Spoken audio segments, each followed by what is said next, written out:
Welcome to part 12 of Harry Potter and the Cursed Child, starting from Act 2, Scene 3, Hogwarts, Headmistress's office. Harry and Ginny stand in Professor McGonagall's office.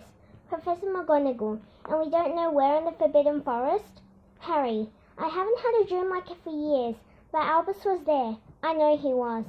Ginny, we need to get searching as quickly as possible.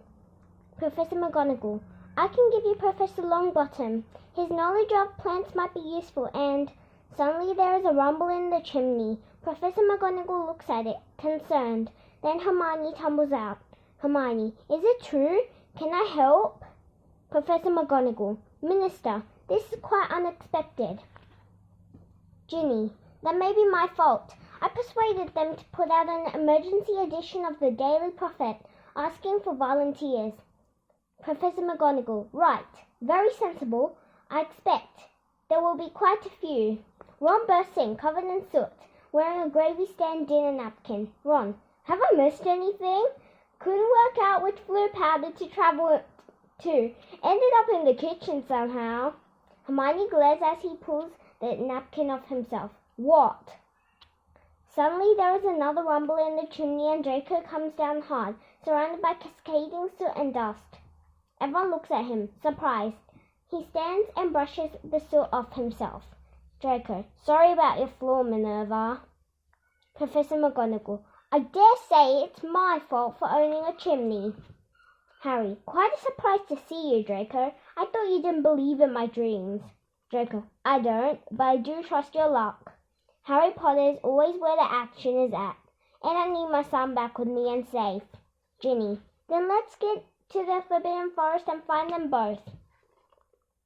Act 2, Scene 4, Edge of the Forbidden Forest. Albus and Delphi face each other, holding wands. Albus, Expelliarmus! Delphi's wand flies through the air. Delphi, you're getting it now. You're good at this. She takes her wand back from him, in a posh voice. You're a positively disarming young man. Albus, Expelliarmus! Her wand flies back again. Delphi, and we have a winner. The two high-five. Albus, I've never been good at spells. Scorpius appears at the back of the scene. He looks at his friend talking to a girl, and part of him likes it and part of him doesn't. Delphi, I was rubbish, and then something clicked. And it will for you too. Not that I'm a super witch or anything, but I think you're becoming quite some wizard, Albus Potter. Albus, then you should stick around. Teach me more. Delphi, of course I'm sticking around. We're friends, aren't we? Albus, yes, definitely friends, definitely. Delphi, great, Wizzo. Scorpius, what's Wizzo? Scorpius steps forward decisively. Albus, crack the spell. I mean, it's pretty basic, but I cracked it. Scorpius, and I found a way through the school. Listen, are you sure this will work? Delphi, yes. Albus, it's a brilliant plan. The secret to not getting Cedric killed is to stop him winning the Triwizard Tournament. If he doesn't win, he can't be killed. Scorpius, and I understand that, but... Albus, so we just need to mess up his chances supremely badly in the task 1. The first task is getting a golden egg from a dragon. How did Cedric distract the dragon? Delphi puts her hand in the air. Albus grins and points at her. These two are getting on really well now. Diggory. Delphi, by transfiguring a stone into a dog. Albus, well, a little Expelliarmus and he won't be able to do that. Scorpius isn't enjoying the Delphi-Albus double act. Scorpius, okay, 2 points. First point was certain the dragon won't kill him. Delphi, it's always 2 points with him, isn't it? Of course it won't. This is Hogwarts. They won't let damage happen to any of the champions. Scorpius, okay, second point. More significant point. We're going back without any knowledge of whether we can travel back afterwards, which is exciting. Maybe we should just try going back an hour, say, first and then. Delphi, I'm sorry, Scorpius, but we've no time to waste. Waiting here this close to school is just too dangerous. I'm sure they'll be looking for you and... Albus, she's right. Delphi, Now, you're going to need to wear these. She pulls out 2 large paper bags. The boys pull out ropes from them. Albus, but these are Durmstrang robes. Delphi, my uncle's idea. If you're in Hogwarts robes, people will expect to know who you are. But there are the 2 schools competing at the Triwizard Tournament. And if you're in Durmstrang robes, well, you can fade into the background, can't you? Albus, good thinking. Hang on, where are your robes?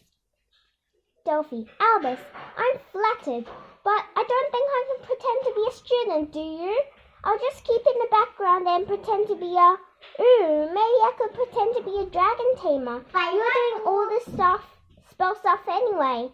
Scorpius looks at her and then at Albus. Scorpius, you shouldn't come. Delphi, what? Scorpius, you're right.